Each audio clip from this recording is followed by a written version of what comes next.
Hello everyone, आपका स्वागत है महिंद्रा एसएससी पॉइंट में। आज हम हिंदी में विराम चिन्हों पर चर्चा करेंगे।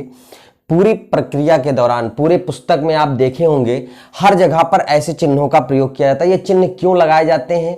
पुस्तक में पढ़ने वाले के लिए और लिखने वाले के लिए, दोनों के लिए पूरी प्रक्रिया को प्रभावी बनाने के लिए, पुस्तक के पढ़ने की प्रक्रिया और लिखने की प्रक्रिया को थोड़ा प्रभावी और आकर्षक बनाने के लिए हमें इन विराम चिन्हों का प्रयोग किया जाता है। एक एक चिन्ह पे चर्चा करेंगे। बहुत सिंपल है, बस आपको यह ध्यान रखना है कि कौन से चिन्ह का क्या नाम है और कहीं पे अगर प्रयुक्त है तो उस चिन्ह को क्या कहते हैं, बस इतना ध्यान रखना है। ठीक है। प्रश्न में ऐसे ही पूछे जाते हैं कि यह चिन्ह कौन सा है, या कोई अगर लाइन लिख देता है तो उसमें चिन्ह रहेगा, उसमें पूछा जाएगा कौन से चिन्ह का प्रयोग किया गया है, चिन्ह का आप नाम बताएंगे। तो पहला है पूर्ण विराम चिन्ह। देखिए एकदम सीधी पाई लाइन खींची गई है। पूर्ण विराम चिन्ह, जब कोई सेंटेंस पूर्ण हो जाता है तो उसको पूर्ण कंप्लीट करने के लिए लास्ट में पूर्ण विराम, ऐसे जैसे राम पढ़ता है, कार्य पूर्ण हुआ, मैंने पूर्ण विराम लगा दिया। ठीक है। अल्प विराम देखेंगे। अल्प विराम एक खाली कॉमा लगाया गया है, इसे नीचे इस तरह इसको कहते हैं अल्प विराम। जब हम कई लोगों को प्रयोग करते हैं, बीच में हमें रुक रुक के चलना, एक एक शब्द को रुक रुक के, राम, फिर बीच में दूसरा व्यक्ति आ रहा है तो एक विराम चाहिए, श्याम, उसके बाद और लग करके तीसरा शब्द जुड़ गया, तो जब हम दो शब्दों के बीच में विराम देना चाहते हैं तो वहां पे अल्प विराम लेना पड़ेगा, कॉमा लगा देते हैं। ठीक है। अर्ध विराम, देखिए एक ऊपर डॉट लगा हुआ है, डॉट के नीचे फिर ये अल्प विराम वाला चिन्ह है, इसको कहते हैं अर्ध विराम। अल्प विराम और अर्ध विराम में आपको कंफ्यूजन नहीं होना चाहिए। ठीक है। मैंने तुमको दोस्त समझा और तुमने मुझे धोखा दिया, मुझसे धोखा किया, तुमने मुझसे धोखा किया। देखिए एक सेंटेंस ये है और दूसरा सेंटेंस ये है, लेकिन दोनों सेंटेंस एक दूसरे से कोलरेट है, मतलब दोनों को साथ में लेके चलना है। तो एक सेंटेंस को दूसरे सेंटेंस को जोड़ने के साथ बीच में अगर हमें रुकना पड़े तो हम किस चीज का प्रयोग करेंगे? अर्ध विराम का प्रयोग करते हैं।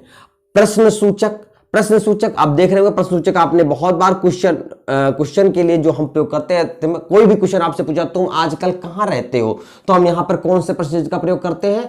क्वेश्चन मार्क का प्रयोग करते हैं। तो प्रश्न सूचक चिन्हों को, नाम और उनके चिन्हों को ध्यान रखना है, बस इतना है। और कैसे प्रयुक्त हो रहे हैं मैं उस पर एक चर्चा करता चल रहा हूं। योजक चिन्ह, योजक चिन्ह क्या है? देखिए ऐसे बीच में डैश लगता है, कहीं ना कहीं ये दो शब्दों को जोड़ने का कार्य करता है। एक बीचों बीच में लाइन डैश होती है, इसको कहते हैं माता पिता, माता और पिता डैश, भाई बहन डैश लग जाता है। जब दो शब्दों के बीच में बीचों बीच में डैश लगता है उसको योजक, मतलब वो जोड़ने का काम करते हैं। और के सेंस में भी प्रयोग होता है। विस्मयादिबोधक, हमने इस पर चर्चा भी किया, फिर भी विस्मयादिबोधक जब हमें हर्ष, क्रोध, घृणा या कोई दुख दिखाना होता है तो हम एक एक्सक्लेमेटरी चिन्ह का प्रयोग करते हैं। देखिए ऐसे करके एक लाइन खींच करके नीचे डॉट लगाते हैं, इसको कहते हैं विस्मयादिबोधक चिन्ह। अरे यहां लगे, अरे तुम आ गए, अब यहां खुश, अरे तुम आ गए, तो यहां पर हमें खुशी के साथ ये अरे तुम आ गए, तो यहां पर यहां क्या आ गया? विस्मयादिबोधक चिन्ह आ गया। ठीक, अरे हो, वाह, शाबाश, सबके साथ लगता है। ठीक है। उद्धरण चिन्ह, देखिए उद्धरण चिन्ह दो होते हैं, एक इकहारा, एक इन्वर्टेड कॉमा होता है, दूसरा डबल इन्वर्टेड कॉमा, इसको इन्वर्टेड कॉमा बोलते हैं। तो उद्धरण चिन्ह इकहारा और उद्धरण चिन्ह दोहरा, दोनों को ध्यान देंगे।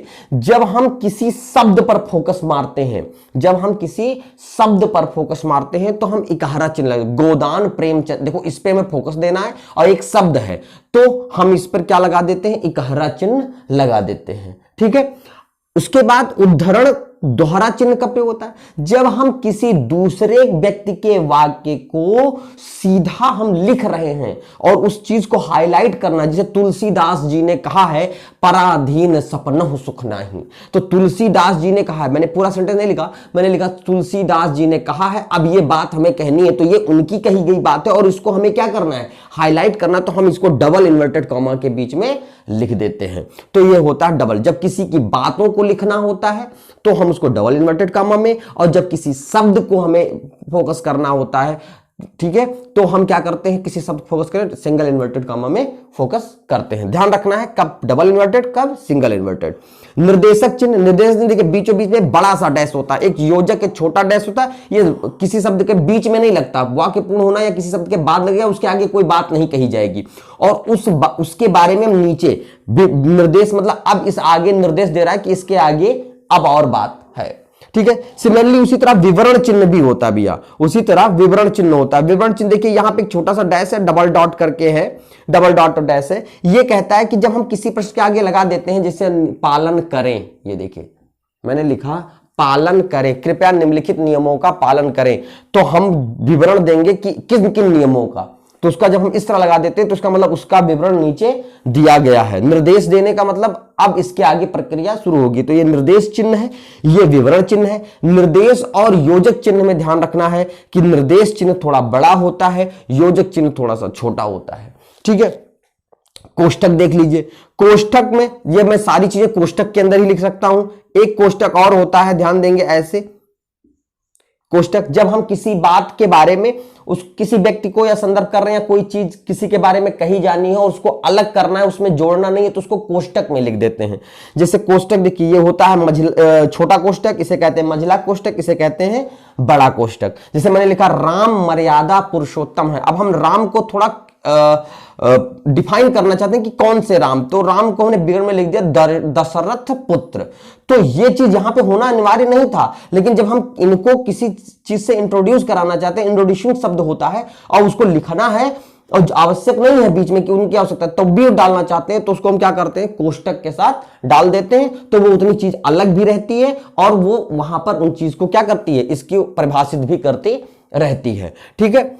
अब आते हैं लाघव चिन्ह। लाघव चिन्ह मतलब जब किसी चीज को हम छोटा करना चाहते हैं, जैसे हमने डॉक्टर ना लिख करके, जैसे हम बहुत सारी चीजों में पूरा नाम ने लिख करके वहां जीरो बना देते हैं। डॉक्टर, डॉक्टर लंबा सा होता ना, लेकिन हम यहां ने डॉ लिख करके जीरो बना दिया। बहुत सारे हैं, एम एल जैसे एम में लिखते हैं तो एम डॉट ए डॉट ऐसे लिख देते हैं। तो ये जो डॉट होते हैं इसको कहते हैं लाघव चिन्ह। डॉक्टर राजेंद्र प्रसाद, ये डॉक्टर लिखा लेकिन डा लिख करके बिंदी पड़ गया है, तो ये लाघव चिन्ह है। ध्यान रखेंगे, नाम और ये चिन्ह ध्यान रखना है, बाकी इससे तो कोई बहुत बड़ी चीज नहीं है। अगर आपको चिन्ह ध्यान रहे तो अगर सेंटेंस में चिन्ह का प्रयोग किया गया तो आपको पूछा जाएगा, तो चिन्ह ध्यान रहे, नाम याद रहे तो आपसे काम हो जाएगा।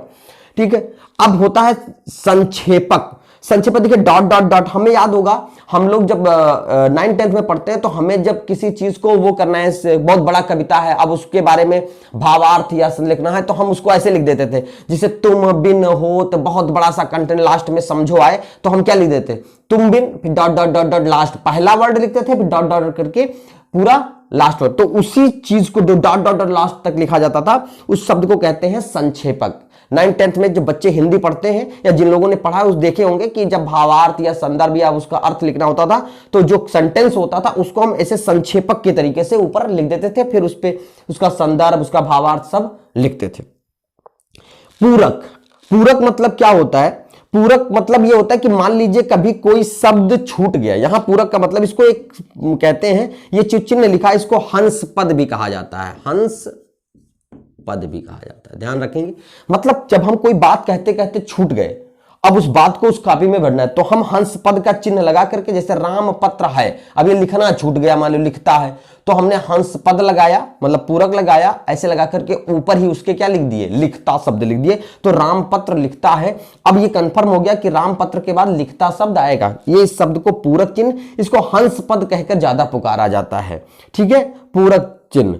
अच्छा, अब आते हैं अवतारक चिन्ह। अवतारक चिन्ह क्या, देखिए डॉट डॉट।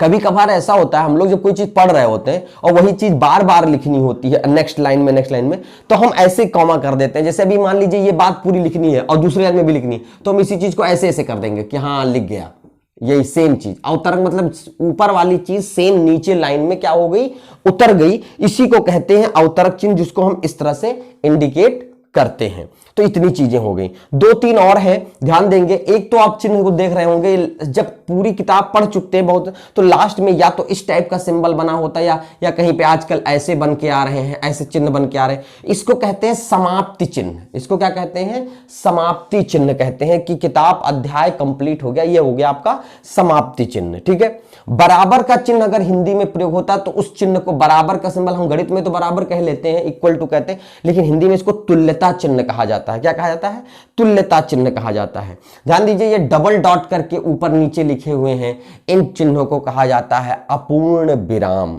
तो विराम 3-4 प्रकार के, पूर्ण विराम, अल्प विराम, अर्ध विराम और अपूर्ण विराम। तो सारे सिंबल आप देख लीजिए, पूर्ण विराम लाइन खींचते हैं, अल्प विराम खाली कॉमा लगाते हैं, अर्ध विराम डॉट के साथ नीचे कॉमा, प्रश्नसूचक चिन्ह, योजक एक छोटा सा सिंबल होगा, यहां पे देखें निर्देश थोड़ा सा इससे बड़ा होगा, छोटा। ये और के सेंस में दो शब्दों को जोड़ता है, विस्मयादि बोधक जो घृणा, हर्ष, क्रोध इन सब चीजों को दिखाता है उसे कहते हैं, ठीक है।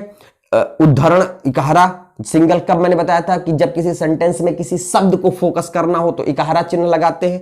दोहरा चिन्ह कब लगाते हैं, जब किसी की बात को हमें हाईलाइट करना है, किसी की कही गई बात को सेम टू सेम उतार देना है, उसको हाईलाइट भी करना है, तो उसको हम डबल इन्वर्टेड कॉमा मतलब दोहरा उद्धरण चिन्ह से दिखाते हैं।